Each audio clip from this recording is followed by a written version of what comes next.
All right. I think that's everybody for the moment. I'm pretty sure others will catch us on the way. As I've already mentioned, my name is Andile Khumalo, and we're hosting a very interesting session this afternoon. It's part of a series of webinars that the SA Startup Act movement has been putting together around the contents of its current document, which is a position paper put together near the end of 2021.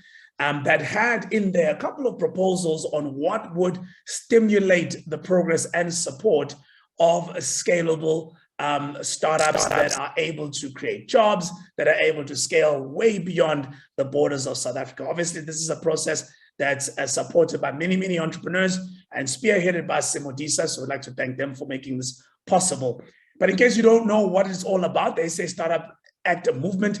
It's a collective effort by startups, investors, government, and academia, calling for certain interventions to be made that speak directly to entrepreneurs who own, founded, are helping grow high impact and scalable businesses here in South Africa.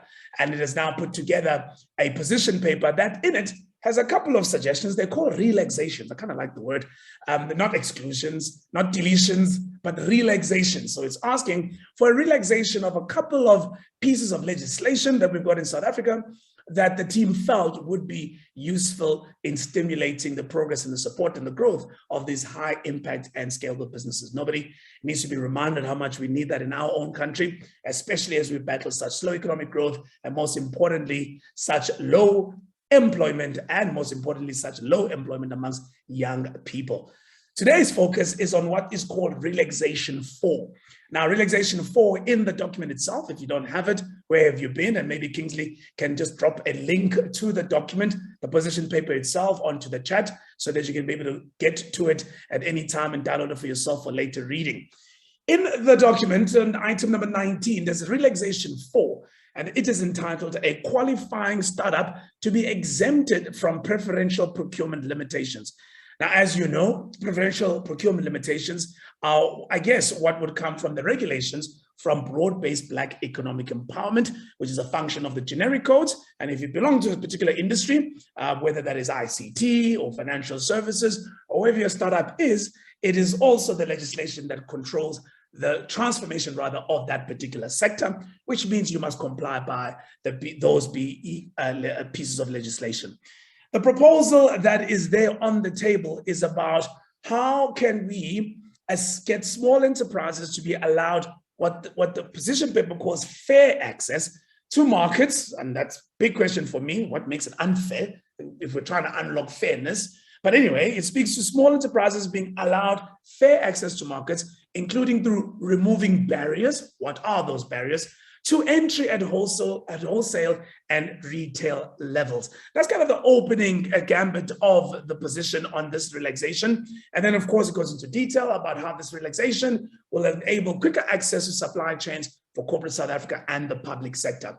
It also goes ahead and says this will directly benefit these qualifying startups by one, radically increasing the opportunities for market access, and that is speaking to relaxing these BE requirements or increase access. I'm interested to know how that is. And without the restraints and costs intrinsic to obtaining and maintaining BE points in schemes. So there's an issue around cost that it's very expensive for startups at a certain level to comply with BEE. Our panel is going to help us understand what actually are those costs and how big are they and how material can they be.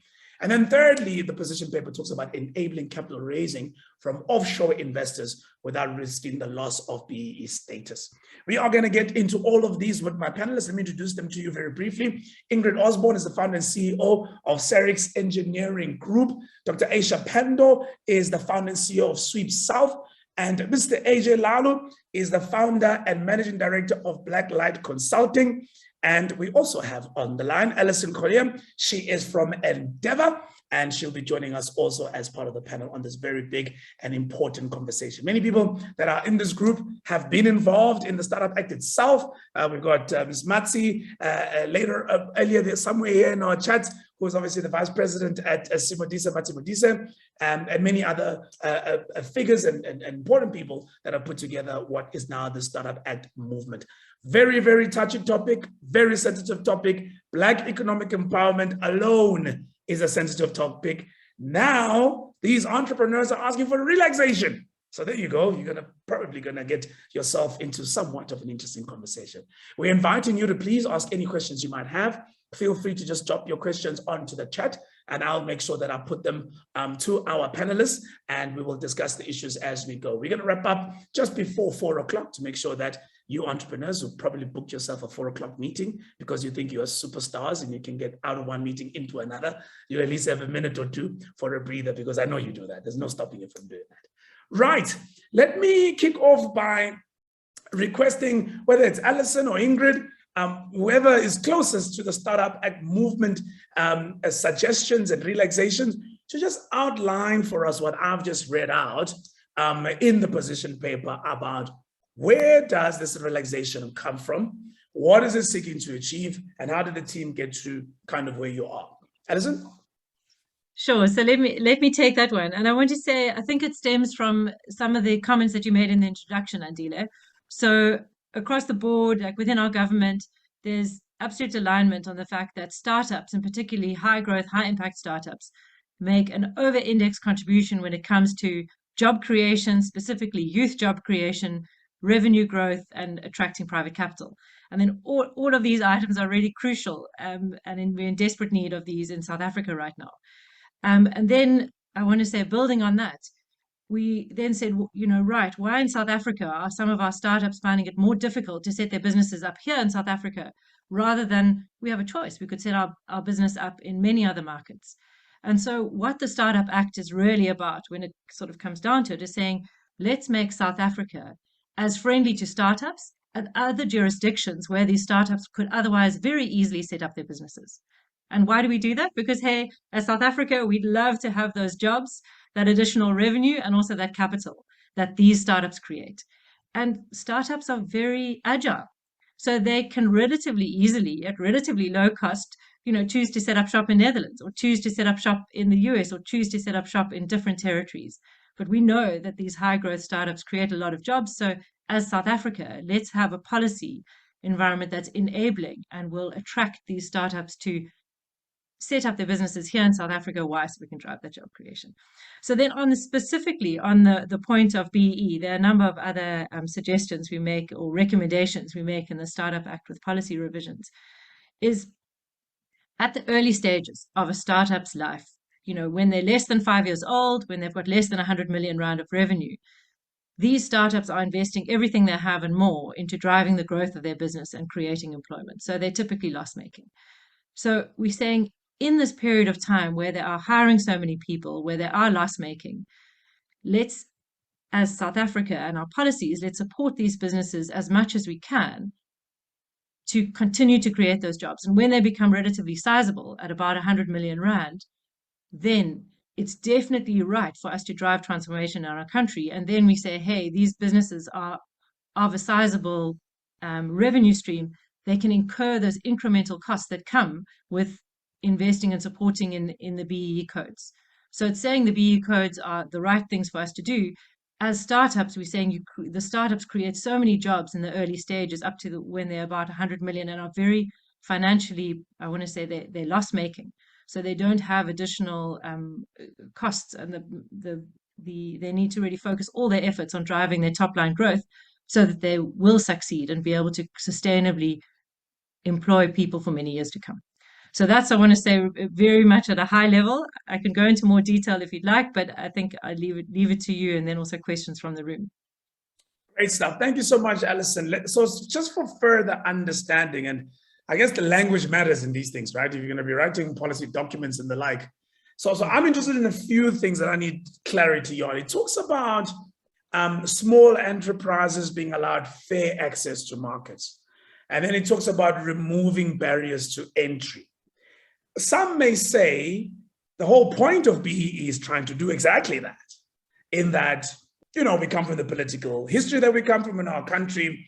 And by far, the Black experience is that they don't have economic access, especially entrepreneurs that are Black. And when we're talking about, kind of doing your proof of concepts with corporates and all those kind of things, they would like some kind of support that gives them the access. The Startup Act position paper suggests that the mere existence of BBBEE is achieving the opposite, right? In that there isn't fair access, and that it is a barrier to entry. Can you share some insights on what exactly is the position paper speaking about? What is unfair and what are these barriers? So I want to say the BBBEE codes talk to a level of 10 million rand of annual revenue. And below that, you exempt from complying with the BBBEE codes. So in the same way, we're just saying the number 10 million is too low. We're saying we fully agree with the principle that stands behind the BBBEE codes, but we're saying 10 million is too low for a small business. Like make that 10 million 100 million. That's the only ask that's written into this document for businesses that are less than 5 years old. So it's not only that the business needs to be less than 100 million rand, that business also needs to be less than 5 years old, and they need to be building a globally scalable business. So we're saying for this really, for the subset of entrepreneurs, which can make a massive difference to the employment in the country, let's not have that maximum, that level at 10 million rand, have it at 100 million rand.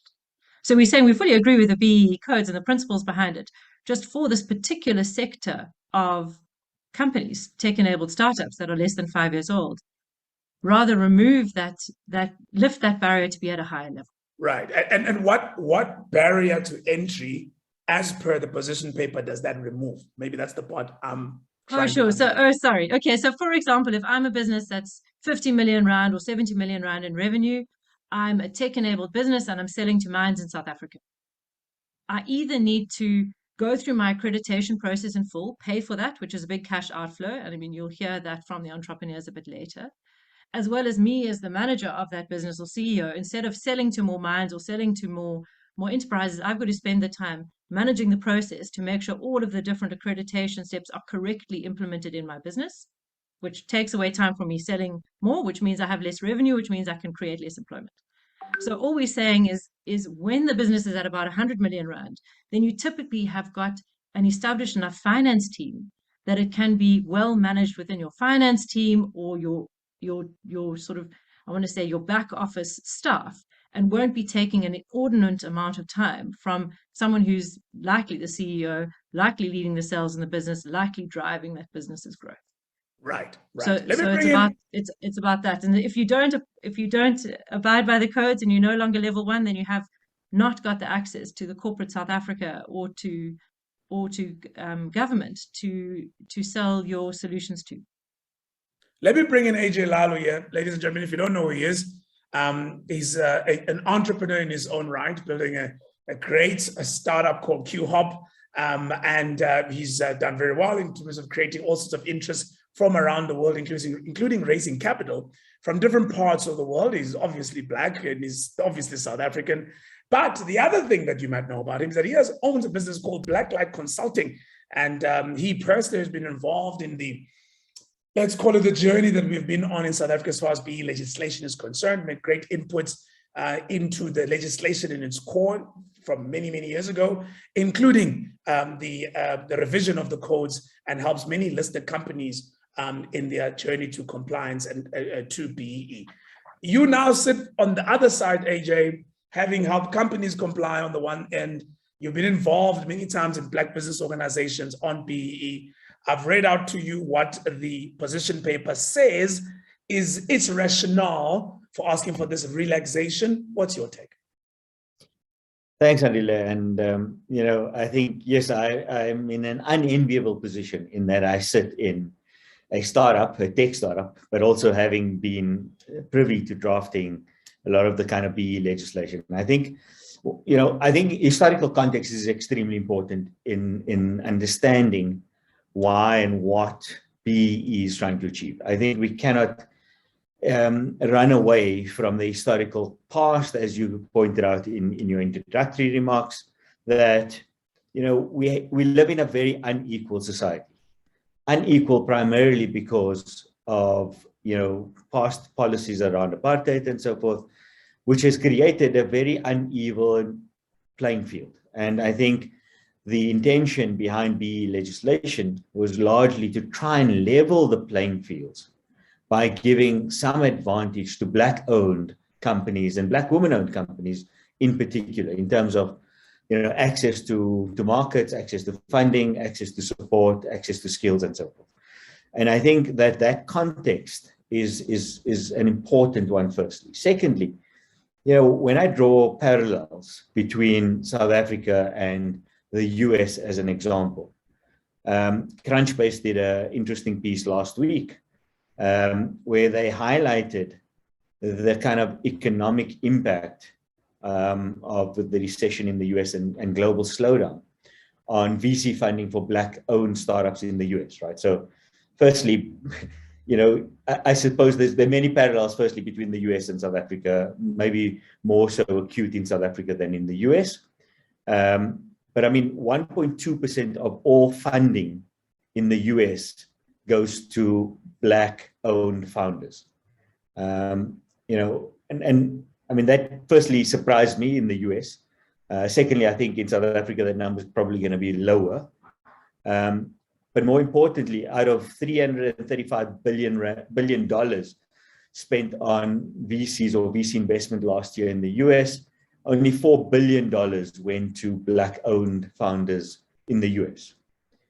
35 deals were done in Q2 this year. At its peak, 2.6% of all VC funding went to Black-owned founders in the US. 2.6% of all the funding went to Black-owned founders. So I think that for me, it's an indicator of a very skewed landscape, not only in South Africa, I think globally as well. And I think if one adds to that the fact that most Black entrepreneurs and so forth don't have the social capital, they don't have access to skills, access to markets, they don't have an uncle at Joshua Door, I think these are challenges that we need to address firstly. And I think that lifting or relaxation of this turnover levels from a BEE perspective, I think would contribute to further unevening of the playing fields, particularly for Black-owned, Black women-owned tech startups in this country. So I think maybe let me leave it there and just take some questions and maybe contribute further to the engagement. Okay, great stuff. Thank you very much, AJ making the point that he thinks it'll lead to even more or further unevening of the landscape. Let's talk to entrepreneurs.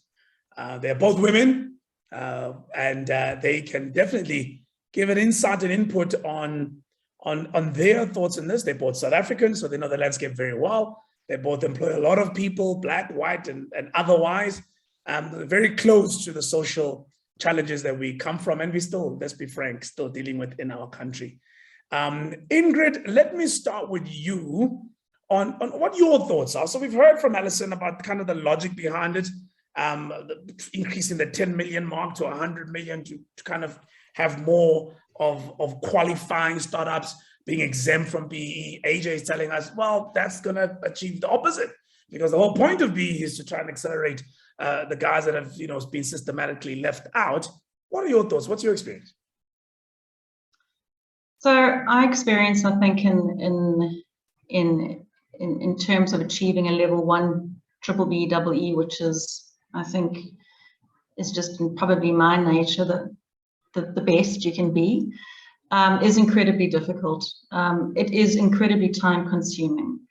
The nature of our industry is also, and I think, Aisha, you probably being in the tech industry as well, can confirm some of this. So we employ computer scientists and engineers, and these skills are scarce as they are. We battle for resources. They are really well-paid resources. So even if you have a smallish team, your wage bill's pretty high. So the pool in which we can actually fish in for these resources is quite small. Then what happens is then your scorecard then marks, Black women in terms of these resources. So now your pool is even more reduced, which makes it really difficult to find, let alone engineers, but now you're halving that group even more. So number one, that's a massive challenge just to fulfill that role, and not from any fault of anyone's. That is a circumstance that most countries face in these particular, industries, engineering, software developers. The landscape has also changed. Software developers can now work from home, so they can work anywhere in the world and actually demand a US-based equivalent salary, which makes it very difficult for us to employ high-level senior staff. Now we have an additional criteria placed on this problem. That makes it very difficult. So what happens? You start looking for sourcing outside of South Africa, which is not what we want to do. We want to remain within this country, and we want to actually see growth within this country. So that's just on the technical side of things, which I think is, possibly one of the most difficult issues to deal with. The second is our industry requires these skills and these employees to be skilled at work. The technology is continuously changing. You have to keep up with all your certifications in order to actually be able to, sell a product or use that product effectively.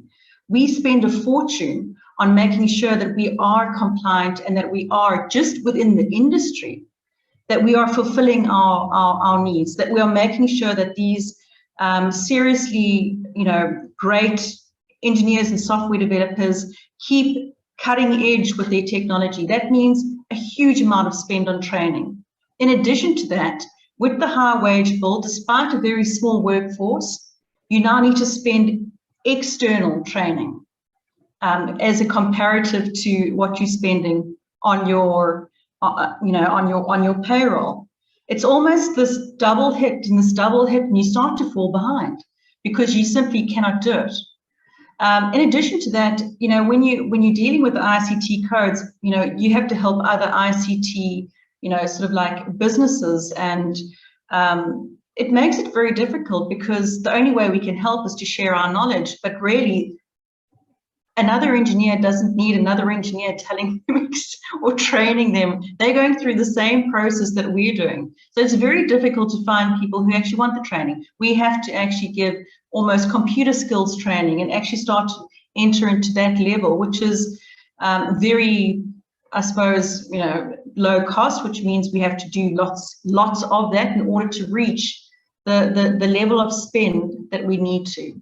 So these are just some of the challenges facing, and that's just from a technical employment point of view. And maybe, Aisha, you're in the same position in terms of technology. Maybe you can speak to that. So Ingrid, this is a follow-up question on the staffing one. Mm-hmm.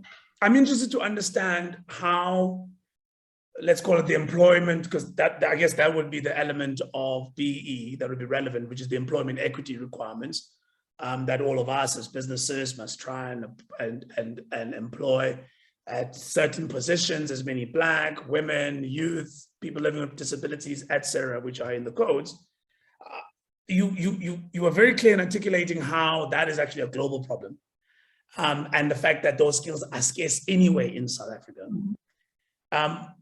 A question I have is that, someone might say, well, in South Africa, you've got the population that you have. And from a race perspective, you certainly have a lot more Black people than any other race.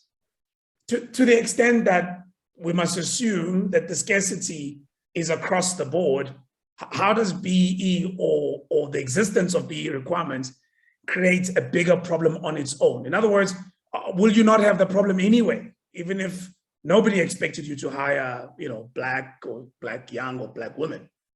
Does BEE specifically create an additional problem, or do you just have a problem? Well, unfortunately, and I hate to admit that, but having a group of men would be a lot easier than having a group of, women engineers. They would be easier to find. That is just the nature of engineering. I'm pro women engineering. I think they bring a lot to the industry that's very unique, but that's just the nature of the industry. Okay, so that's the one problem. As I said, the amount of skill or training or compliance and certification that you need to upkeep just for those skills is expensive. Engineers need to rewrite, all these certifications as product versions change. Once a certification is dead on one particular version, it means a week of training on the next version. So we're spending a lot of money trying to upkeep, this with technology. On top of that, there's skills development spend outside of that for the BE scorecard. That's in addition to what you're actually doing internally. There's enterprise spend that's in addition to what you're doing internally. And this is almost equivalent to what you're doing. So when we calculate the costs, I'm saying the impact that I have on BEE is almost, I put it down to the number of people I can employ per year. So I can employ 10 to 15 more people. And I can ensure that they're continuously skilled, that they've got a job that they can grow in. And I can take that money and build that within my company. But at the moment, we can't. We have to make provision for what we need to do externally. And our company is majority Black. That is just the diversity of our country. And that's not the issue I have. The people that we have chosen are excellent at what they do. They have been chosen specifically for their skill, and we will fight to keep them, and we will pay them what they are worth in order to retain those skills within our company. That's not the issue. The issue is the additional spend on top of what we're trying to do within our company. Right. So no issue on the race. A little bit of an issue on the gender for the point that you make, right? In that there's just the supply of I wish I could change it. Yeah, but it is what it is, and I appreciate the realness of how you put it. And then the issue is spent. Well, put it this way, Andile. I was one of 2 girls in my final engineering class.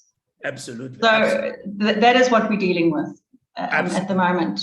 So you're saying the big issue, Andile, is the spend. So let me ask you this question before I move on. If 100 Rand represented the total amount of spend you are currently spending, we'll take skills development, we'll add it to the other training costs, right, that come with BEE requirements. What would that number be if you didn't have BEE legislation? So the way that I see it, in terms of, I know you want me to put a percentage to it. It's difficult. Number one, it's not just a single person in terms of making that spend. You've got continuous meetings. You've got continuous financial meetings to watch that target spend. Because at the 28th of February, when you get there and your target is suddenly a little bit less or a little bit more, you need to make sure, number one, you haven't overspent or underspent. Overspend is just as important as underspending, because you'll feel the effects of that.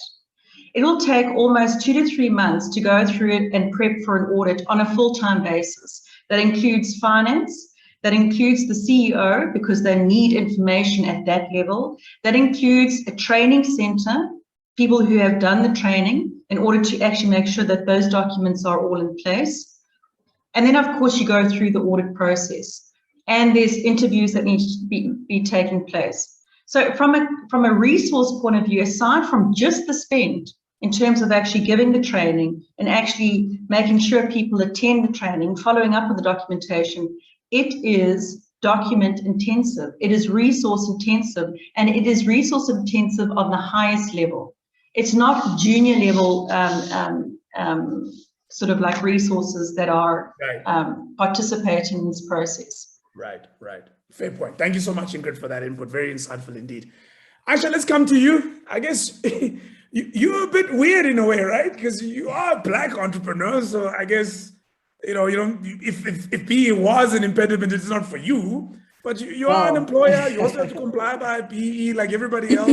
You're going to have similar issues to Ingrid in terms of costs, etc. What's been your experience? Well, I mean, it's an interesting point, right? That just looking at it and looking at the face of it, or at my face, it shouldn't be an issue, and yet it is. I think to some of the points that both Alison and Ingrid were making, I mean, so our business SweepSouth is we build technology that connects customers at home with home service providers. So in terms of building the technology, we work with engineers and technologists. And then in terms with the people who provide these services, of whom there are 40,000 to date who've worked through our platform, we're working at the bottom of the pyramid and primarily Black. And yet one of your sweep stars is about to wrap up at my house. I just thought I'd share that with you. Aisha. Great. Always great to hear. Always brings a smile to my face. And yet it's posed an issue for us. I think in my case in particular, it's been the issue around ownership. And as Alison was saying, early stage businesses like ours often require funding. I think the stats that AJ spoke about around funding for entrepreneurs of color, Black entrepreneurs, Black female entrepreneurs, the numbers are even more dismal. But that's also reflected in the investor landscape. And so by virtue of my business, like many other technology businesses and high growth businesses, which are exactly what South Africa needs, by virtue of us requiring funding and venture capital funding, so relatively sort of, high risk appetite funding, we have had to take on capital from mostly white capital providers, funders, which reflects again the face of venture capital, not just in South Africa but across the world.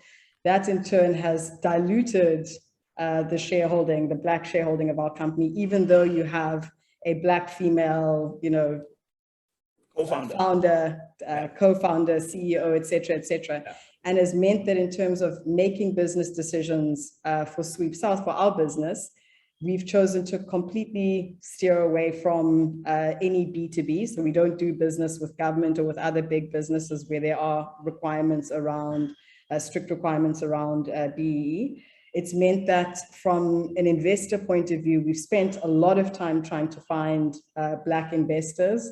But again, that's difficult. I've spoken to, every Black investor, early stage tech investor. I've spoken to every single Black high net worth individual I personally know to try and get them onto our cap table with not much success. Yeah. And then it also means, as Ingrid alluded to, admin requirements, which are running a business, starting a business is incredibly hard on its own. My personal belief is that for at least, the first few years, and that threshold is again, maybe something that's worth discussion, but entrepreneurs should really just be focused on the really difficult business of trying to get your business up and running and trying to get it stable without having to worry about, heavy administrative burdens. And we're obviously speaking about BBBEE here, but, there are, in the South African context, there are many, many other issues around sort of red tape and just, regulatory and compliance requirements that have made starting and continuing to run our business really difficult. So if you could kind of look at your ownership situation, and to the point you've raised, you got foreign investors, you got all sorts of investors. You can't choose the race and gender of your investors, right? Investor is an investor. But the BBBEE Codes require you to have Black shareholders and the like. Some might argue, okay, maybe Aisha, SweepSouth will struggle with the shareholding for obvious reasons. You need to keep raising capital to grow the business across the board. I struggle with board representation because, oftentimes the directors are driven by the shareholder profile, right? But, some might say that's the reason you have a balanced scorecard. Hey, you've got many others. The one thing I certainly would expect you to really thrive at is, for example, employment equity. You're a South African business. Yes, I know that your Sweep stars are not necessarily your employees, but one would expect that the people that, SweepSouth employs, just by virtue of it operating in South Africa, are going to be Black and women and Black women. And chances are you're going to score very highly there. And one could also argue that in many other elements of the balanced scorecard, you would be fine. Is the conversation not perhaps about speaking specifically to the things that hold back kind of the success of a scalable and high growth startup, as opposed to seeking to be exempted up until a certain point? So it feels to me that there are things that are just kind of inherent into the kind of the way you guys are structured, but I'm not sure if that's enough to argue you should be exempted. Your thoughts? Yeah, and I don't know, maybe Alison also just in engaging with other entrepreneurs could also speak to this. But it is, I mean, my personal belief is that it is a question about weighting as well. You know, our team, our internal team is majority Black. But for me, the weightings are issues. And also looking at, again, like what are the broader issues that help a growing business contribute to South Africa's economy. So, you know, the fact that we are a South African business that is making revenue, that has offshore revenue that comes into South Africa, the number of people that we employ, you know, broadly, again, as you say, the number of women and people of color who we employ, the employment opportunities and work opportunities that we create with the broader base of service providers. So I do think, it's not just a conversation about the sort of monetary thresholds. And linked to the point that AJ was saying, I'm a proponent of BBBEE. I've seen growing up in Cape Town and then working as a management consultant in Johannesburg in the mining and telecoms industries, was blown away by the level of representation versus what I'd seen in Cape Town in the corporate world. But I do think that we need to be more progressive, and I think that our policies need to be progressive and need to change according to what the sort of priorities are nationally. And I think also need to take into account the types of businesses, and again, the imperatives and priorities of those businesses and what's important and how we facilitate growth of those businesses, as opposed to, a sort of cookie cutter approach. You know, it's not, and a startup is not a small corporate business. Our DNA is very different. Thanks, Aisha, for that. I'll come back to some questions. I see your questions, Tando. I also see your questions, Karen. I'll come back to both Ingrid and Aisha about the specific questions you've got for them. Let me circle back to you, Alison. I'm kind of doing the whole clock thing here. You've heard everybody's input so far.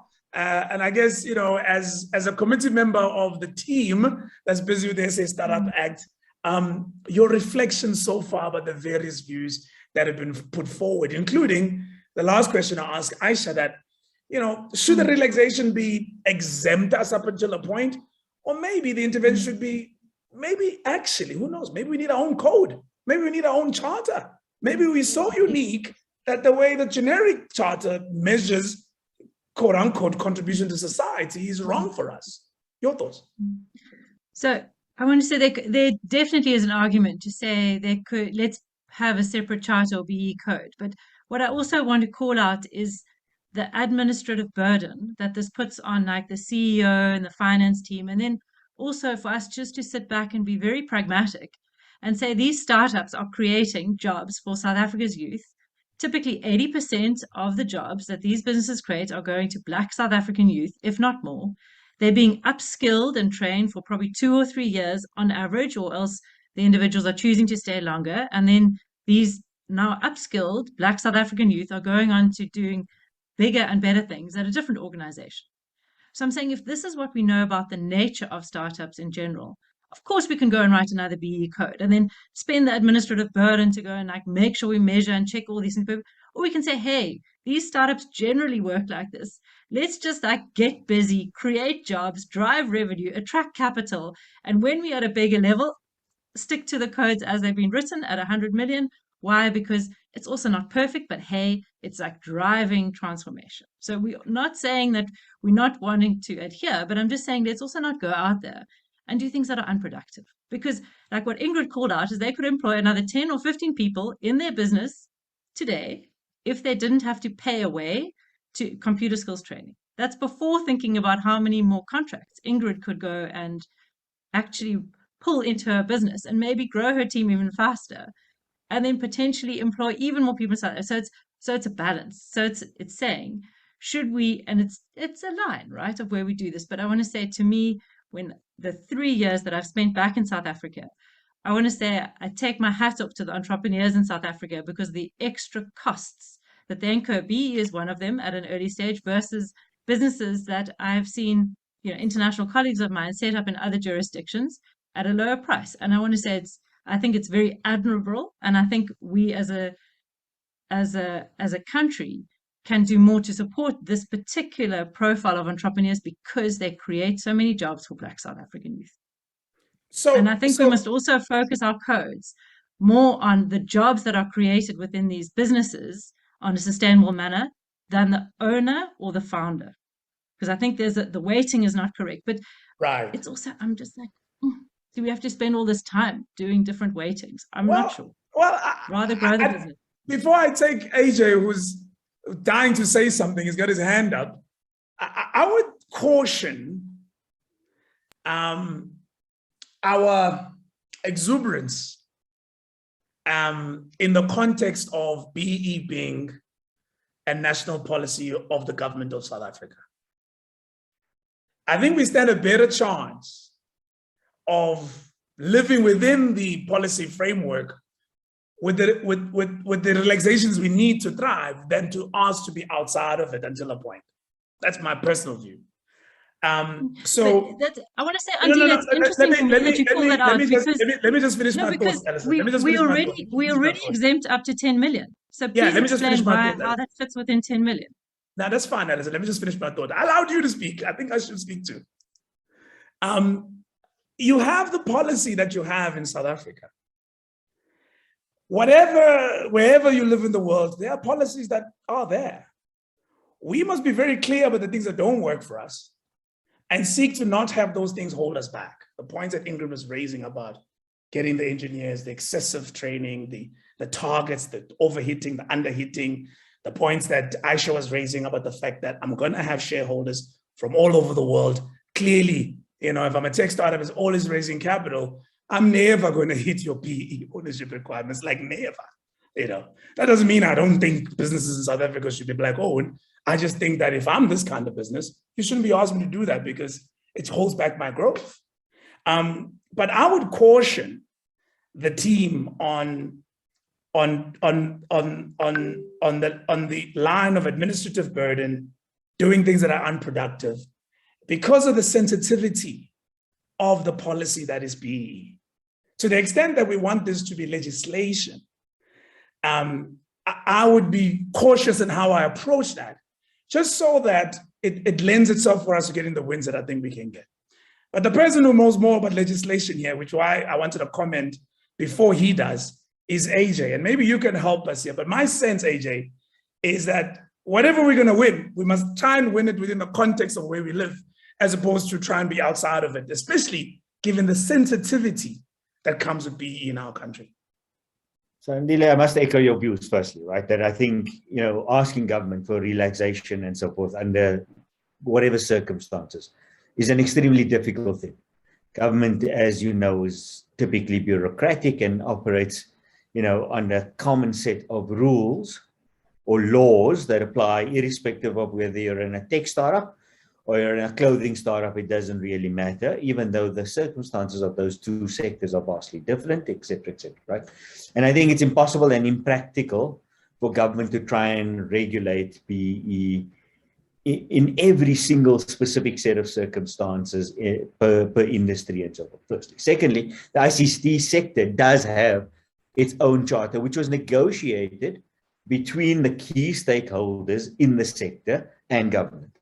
The third point that I want to make is, we bemoan the cost of compliance. We bemoan that this is actually taking away from, the CEO's ability to go and get more contracts and, create more jobs.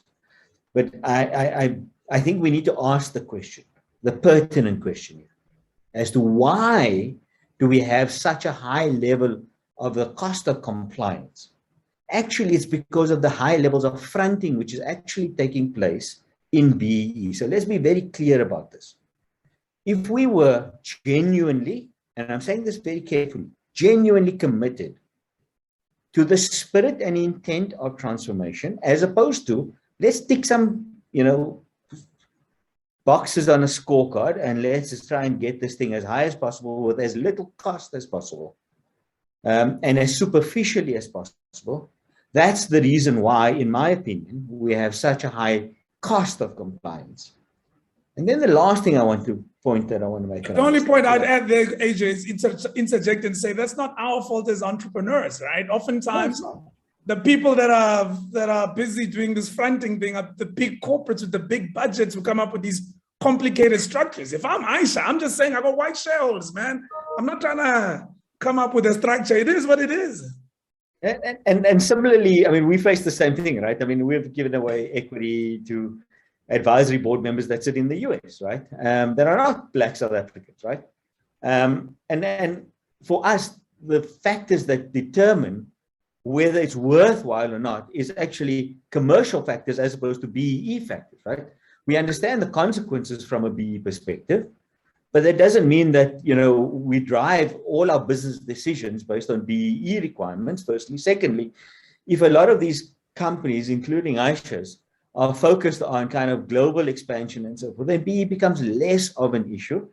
And then the third point that I really want to make is that, you know, we need to build this culture of compliance from an empowerment perspective. I'm not talking BEE, I'm talking about an empowerment perspective into our organizations, into the very fabric of our organizations from day one. I think waiting till you get 100 million or whatever that number is, I think it's too late, right? I think the step change from no compliance to high compliance, you know, when you go from 90 million to 110 million, I think is significant. So I think the way which we designed the codes in the first place was small companies exempted, don't have to do anything. If you're a Black-owned small company, we'll give you an advantage, okay? Which as a principle, I think is correct. Then when you're a QSE, your level of compliance is much reduced. I'm not saying that it's negligible or insignificant, but QSEs have a simpler scorecard, easier to comply with, less administratively burdensome, but it's getting you ready for when you become a generic enterprise, that you actually have in place certain processes and, you know, personnel and so forth that enable you to go and do the full compliance. And that's design, it's deliberate by design, right? So I think this notion that you can just go from 0 to 100 million and then you're suddenly going to wake up one day at 102 million turnover and got to be fully compliant, I don't know whether I support, in fact, I don't support it, first, right? Secondly, I think that we're creating a culture here where, you know, Black people are going to be perpetual employees. You know, we're going to train them and develop them. And we've achieved very little in the BEE landscape over the last 28 years. Let me be very brutal and frank about this. And part of that, I accept responsibility for in the design and in the way in which we've designed BEE legislation. And I think we need to take a serious look at ourselves as a country and say, what have we done to really empower people in this country? Or have we simply empowered BEE consultants like myself, and please make no mistake, I accept the responsibility for this, right? And lawyers and, you know, advisors and so forth. And are we just ticking boxes because, you know, we're such a compliant country, right? Got you. All right. I want to move to your questions before we run out of time. In fact, let me stay with you because there's a question here from Oren. Oren is actually from the Mine Workers Investment Company, and they're one of the few Black investors, Aisha. I think your valuation might be too high for them now, but he's here. He can speak for himself. And he's asked a question here. Oren, I see you on screen. I don't know how possible it is for you to speak, but oh, there you are. Do you want to raise your question yourself? Sure. Look, I mean, let's face the optics that I'm the face of the Mine Workers Investment Company on this call. But anyway, moving on. I think there's issues of principle around empowerment that AJ has talked to, and I think there's issues which are the broader concerns in terms of the startup environment and SMMEs in general, because I think it's a broader administrative burden and the support environment for SMMEs. So the question I'm asking is, if the thesis is that fundamentally what we're trying to do with startups and with SMME support is job creation, is the balance then not to keep the elements in terms of ownership and the thresholds in there, but provide additional incentives on the job creation side? I think that, and I mean, AJ would certainly be alive to this, and I certainly would be, you know, having been on the side of having to do accreditations for many years. it's the complexity and the prescriptive nature of the legislation, which unfortunately, because of the lack of compliance that AJ has talked to, has become more and more and more micromanaged, is the problem for a startup. So there is a real issue there. But isn't it a case of trying to balance that in terms of the empowerment imperative and simplifying it somehow to focus on the key issues that you're trying to achieve from a policy point of view? Absolutely. I think we're all aware that government has its challenges in terms of enforcing it as well. And maybe weighting them correctly, as Aisha once earlier mentioned. Yeah. AJ, your response to Oren's point? You're the expert here. Look, Adil, I think Oren's right. I think in BE legislation, there are multiple policy imperatives that we're trying to balance. One of which is job creation, but it's not the only one, right?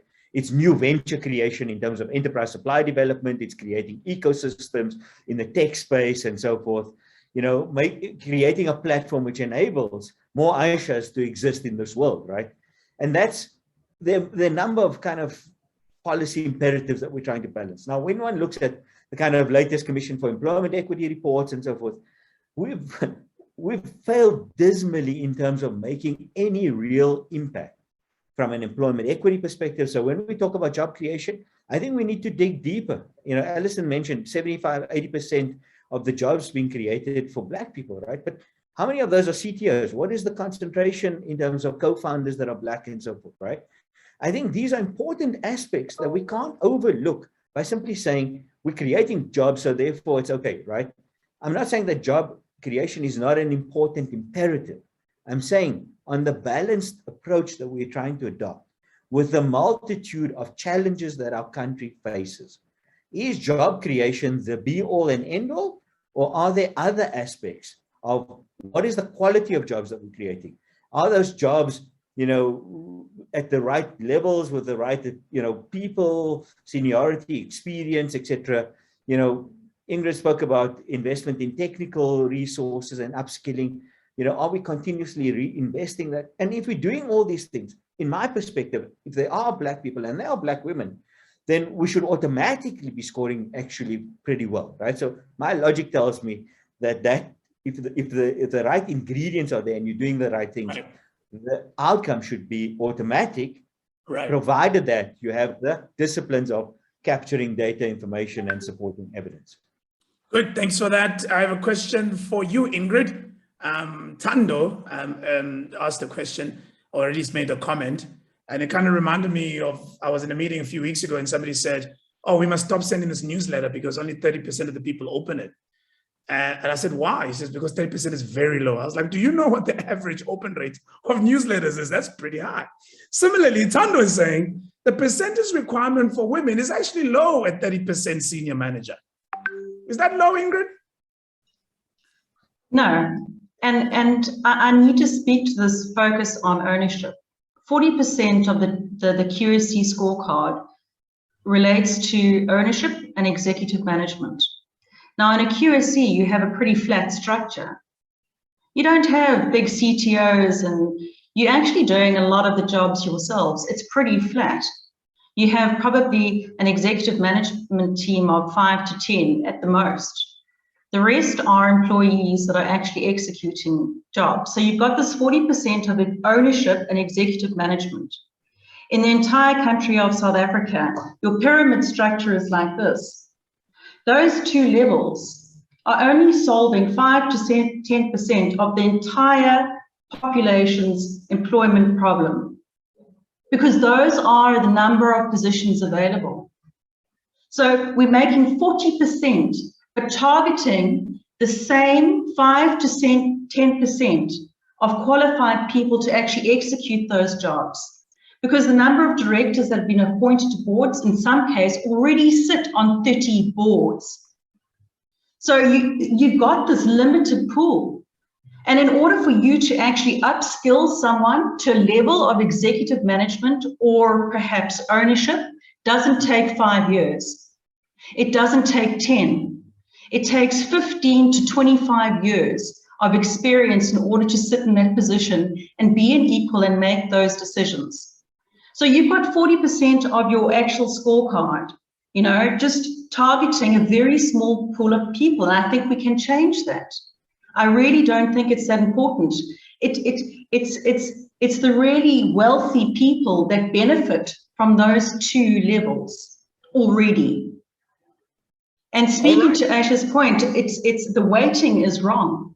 Yeah. It does not target the majority of South Africans who want honest paying jobs and want to grow within those jobs and grow with the business to achieve those positions eventually. And that takes time and experience and mentorship. It doesn't happen within even 5 years of a startup. Absolutely. And maybe so also much, just to add to Ingrid's point as well, and something that she mentioned earlier around competitiveness.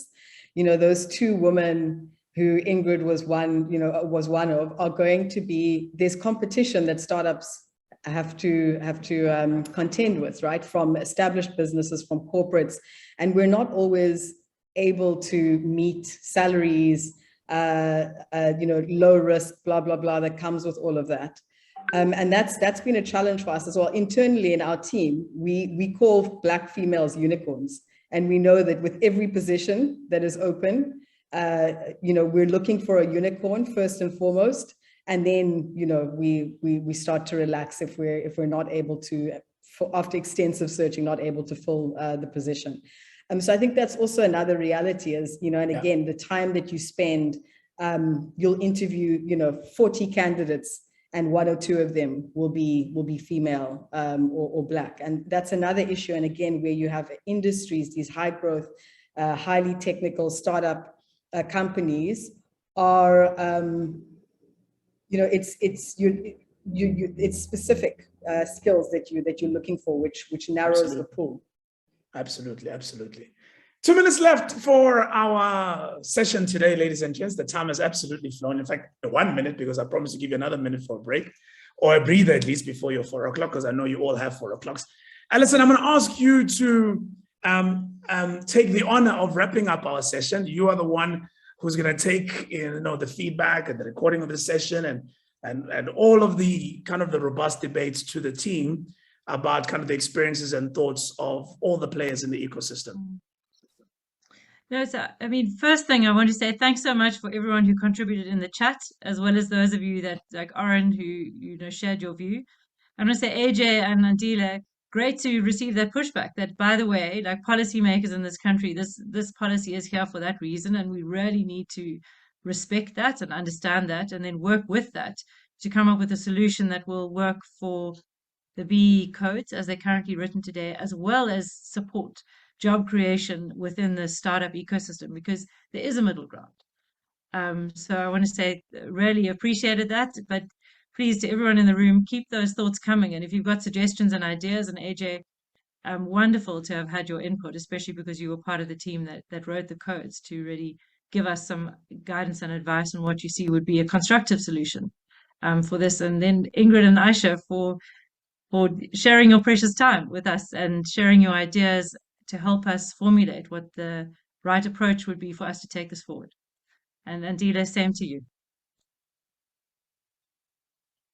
Oh, you're on mute, Andile. Now I'm on mute. Thank you so much, Alison. Thanks for that. Thanks, everybody. And thanks for all the great input.